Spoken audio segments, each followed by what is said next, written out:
Buenos días, mi nombre es Santiago de Hoyos y hoy les voy a presentar el tema de compensación.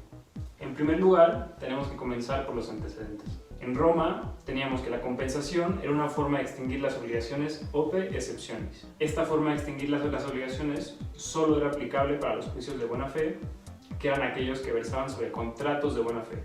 Ahora, ¿qué es un contrato de buena fe? Es aquel en que ambas partes de manera recíproca se obligan entre sí. De la misma manera, en tiempos de Justiniano, esta forma de extinguir las obligaciones ya no es ope exceptionis, sino que es ipso iure. La compensación, como ya se ha dicho en tiempos de Justiniano, se convierte en una institución única y general que se vuelve aplicable para todo tipo de deudas. El Código Napoleónico, por su parte, la contempló en su artículo 1289, en la sección de extinción de las obligaciones. Aquí, la extinción operaba ipso iure. A este respecto, el jurista Martí decía que la compensación existe de pleno derecho cuando existen dos deudas que reúnen las características necesarias para que exista la compensabilidad.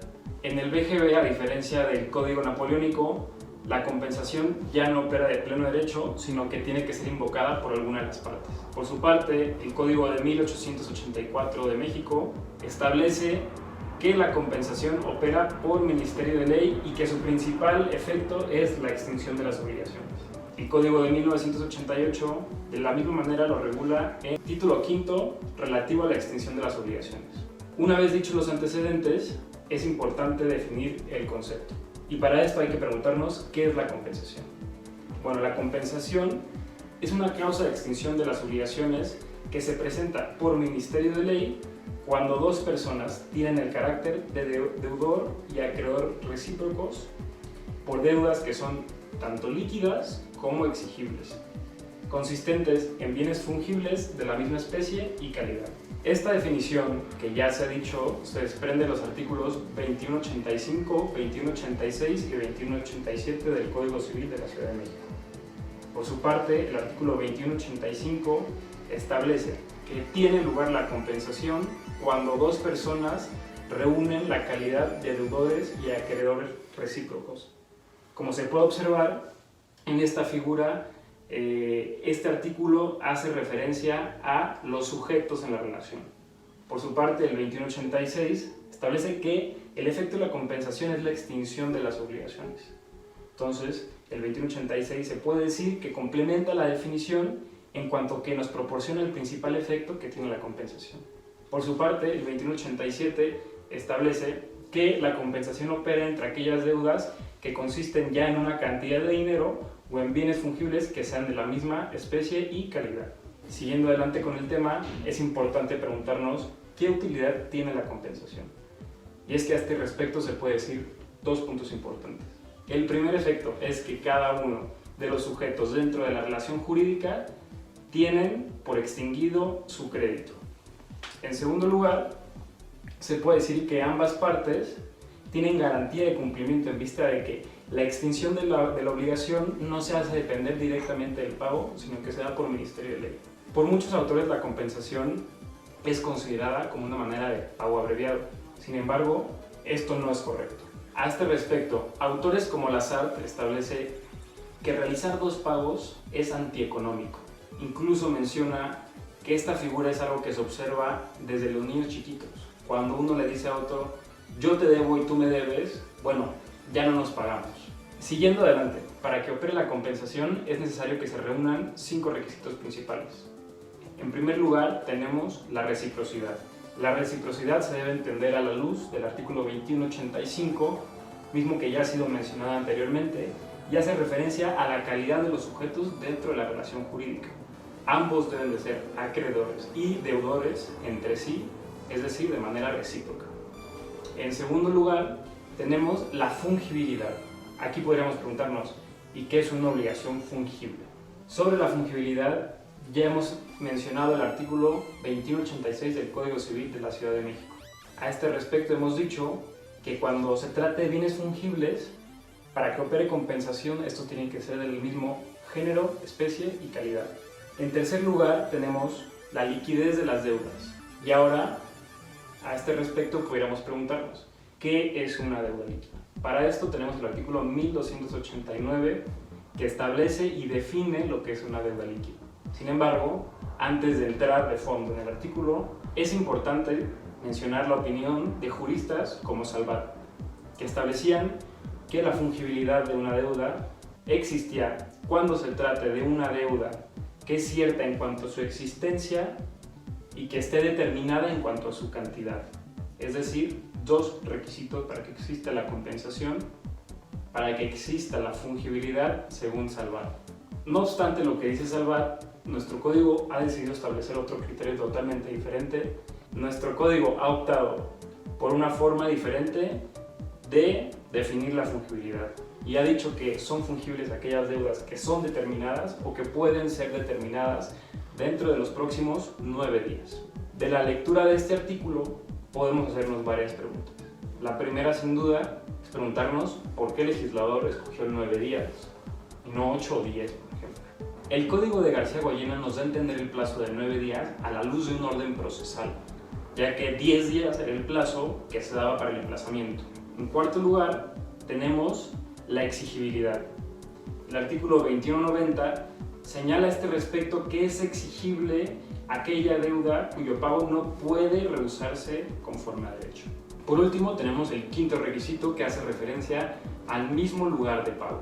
Esta frase ha de ser entendida a la literalidad. Sin embargo, pudiéramos pensar de deudas que son pagaderas o pueden ser exigibles en otro lugar.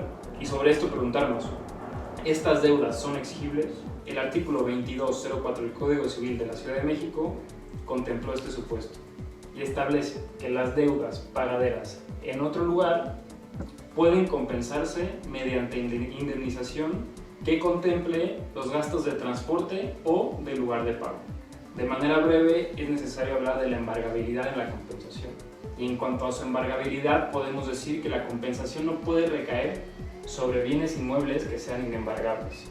Una vez tocado el tema de la embargabilidad en la compensación, es importante mencionar que no todo crédito es embargable. A este respecto, la ley establece cuáles son los créditos no embargables en su artículo 2191.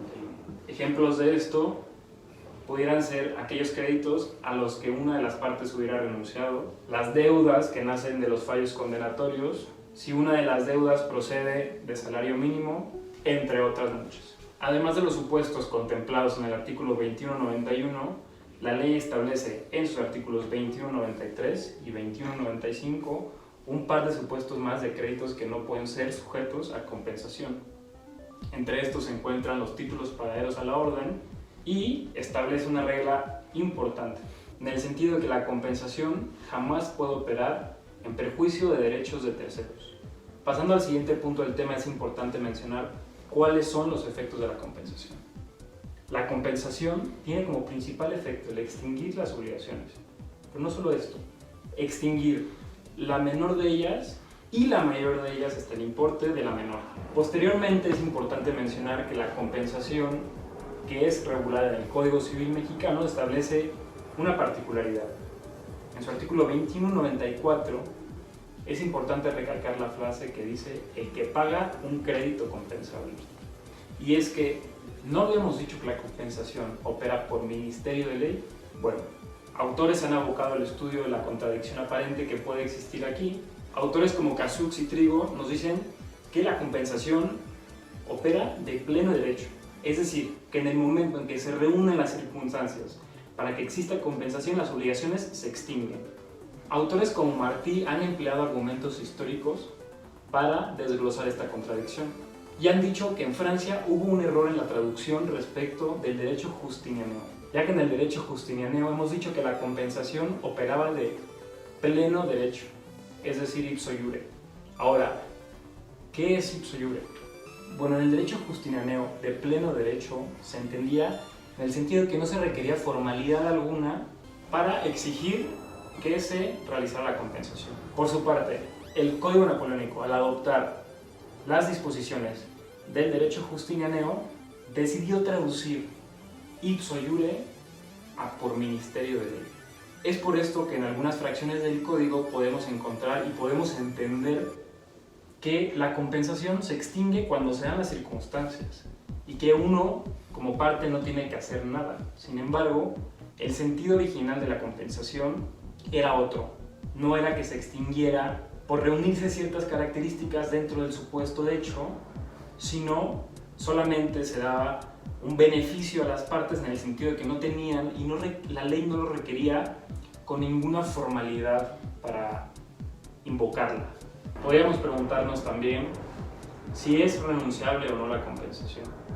Si bien hemos dicho que el Código establece que la compensación opera por ministerio de ley, el artículo 6 nos establece que no se puede renunciar a aquellos derechos que afecten a terceros o que sean de orden público. La compensación, si bien, como ya hemos dicho, opera por ministerio de ley, no es de orden público, por lo que, según el artículo 2197 del Código Civil de la Ciudad de México, sí puede ser objeto de renuncia, ya expresa, ya tácita, según sea el caso. La compensación, como muchos temas dentro del derecho civil, está interrelacionado con otros. Uno de estos es la cesión de derechos. La compensación y la cesión de derechos se interpolan en distintas disposiciones del Código Civil, entre ellas el 2201, 2202 y 2203. Previo a explicar lo que establecen estos artículos, es importante recalcar que en la compensación no exige consentimiento del deudor, sin embargo, sí exige que éste tenga conocimiento. El 2201 a este respecto establece que cuando se realice una cesión de derechos y el deudor ha dado su consentimiento, entonces este no puede invocar la compensación en contra del cesionario. El 2202 y el 2203 por su parte establecen y regulan el supuesto en que el deudor no ha consentido en la compensación, sin embargo tiene conocimiento, y establecen en este respecto que este sujeto puede invocar la compensación por los créditos hechos anteriores a la cesión y posteriores hasta que él haya tenido conocimiento. En cuanto a las especies de compensación que existen, hemos de mencionar las principales tres, que son la legal, que es aquella de la que ya hemos hablado, que opera por ministerio de ley. En segundo lugar, hemos de mencionar la convencional, que es aquella que nace de la voluntad de las partes que se unen y forman un consentimiento en un contrato. En tercer lugar, hemos de mencionar la judicial, que es aquella que es declarada por una autoridad judicial competente. Otro de los temas que trastocan la compensación es la fianza. Sobre la fianza podemos decir que esta es una figura que consiste en un contrato de garantía a través del cual el fiador se compromete a pagar una deuda a un acreedor en caso de que el deudor original no lo haga. Es importante no confundir figuras como el aval con la obligación solidaria con el fiador.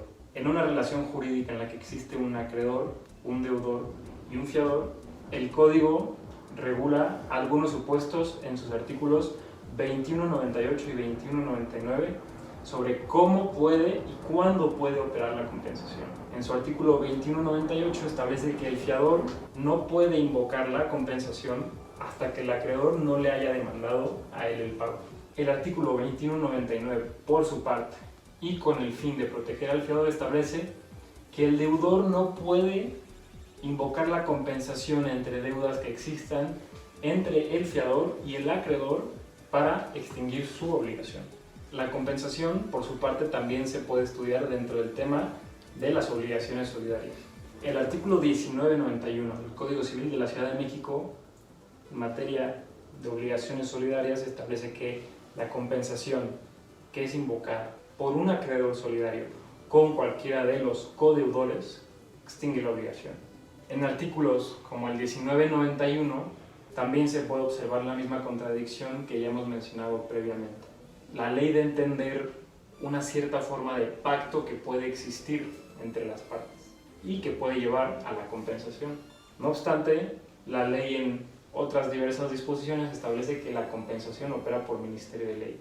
Regresando a lo previamente mencionado, para este tipo de contradicciones que pudiéramos encontrar dentro del Código Civil, en lo personal suscribo con la postura de Martí, que realiza un estudio histórico y concluye un par de errores en cuanto a las traducciones y finalidades de las figuras que existían en el derecho justiniano.